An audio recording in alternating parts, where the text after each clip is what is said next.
కష్టమైనా పర్వాలేదంట, సమయంతో సాగటమే మన సింపుల్ సిద్ధాంతం.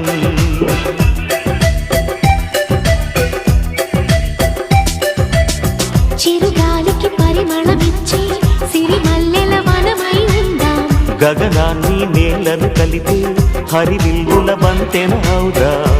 ఆనందం అంటే అర్థం మనమందా, ప్రతి పూట పాటై సాగే హుషారు సరిగమలో. ఎన్నో ఎన్నో రాగాలుండే సంగీతం కాదా, చల్లకి నవ్వుల కేరింత.